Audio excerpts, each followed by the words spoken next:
ગુજરાતનો આવાજ।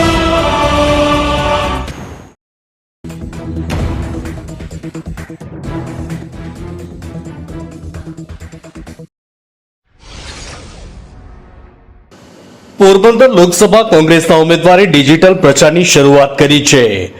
વસોયાએ અનોખી રીતે પ્રચાર શરૂ કર્યો છે અને છેવાડાના મતદારો સુધી પહોંચવાનો પ્રયાસ કર્યો છે।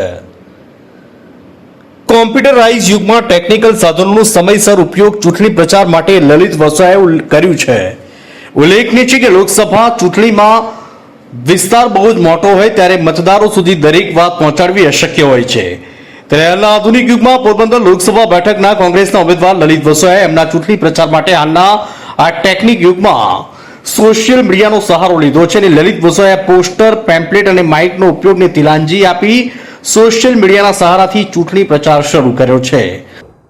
2024ની આ લોકસભાની ઇલેક્શન માં અમે અમારી પ્રચાર પદ્ધતિની અંદર ઘણા બધા ફેરફારો કર્યા છે। આખી લોકસભા વિસ્તારની અંદર દરેક મતદારો સુધી રૂબરૂ પહોંચવું અશક્ય હોય ત્યારે અમે ડિજિટલ પ્લેટફોર્મના માધ્યમથી ફેસબુક છે, ટ્વિટર છે, ઇન્સ્ટાગ્રામ છે, વોટ્સએપ છે, એના માધ્યમથી લોકો સુધી અમારી પ્રચારની વાત, મારી વાત, અમારા મેનિફેસ્ટો અમે મતદારો સુધી પહોંચાડીએ છીએ। પોરબંદર લોકસભા વિસ્તારની અંદર 7 વિધાનસભા આવે છે। આ 7 વિધાનસભા વિસ્તારની અંદર અમે વોર રૂમ બનાવ્યો છે ને ત્યાં અમારી સોશિયલ મીડિયાની ટીમ દરેક મતદારો સુધી મેસેજ અમારો પહોંચે એના માટે પ્રયત્ન કરી રહી છે।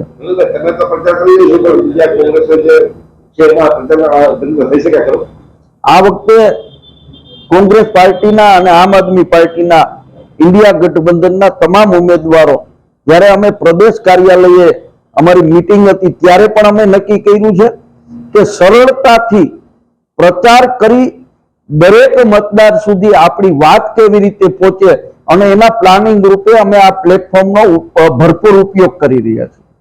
ફેસબુક, ટ્વિટર અને વોટ્સએપ, ઇન્સ્ટાગ્રામ સહિત વિવિધ સોશિયલ મીડિયા પર લલિત વસોયા દ્વારા દરરોજ પોસ્ટ મૂકવામાં આવી છે। લલિત વસોયાનું કહેવું છે કે બહુ ટૂંકા સમયમાં લાખો મતદારો સુધી કોંગ્રેસ પાર્ટીએ જાહેર કરેલ મેનિફેસ્ટો સહિત મતદારો સુધી દરેક વાત પહોંચી શકાય છે। સાથોસાથ સમયનો પણ બચાવ થાય છે, કાગળનો વ્યય થતો નથી અને ખાસ કરીને માઇક અને સ્પીકર દ્વારા પ્રચાર થાય તો ધ્વનિ પ્રદૂષણ થાય। આ ડિજિટલ પ્રચારને કારણે ધ્વનિ પ્રદૂષણ પણ અટકે છે। ધોરાજીથી અલ્પેશ ત્રિવેદીનો રિપોર્ટ।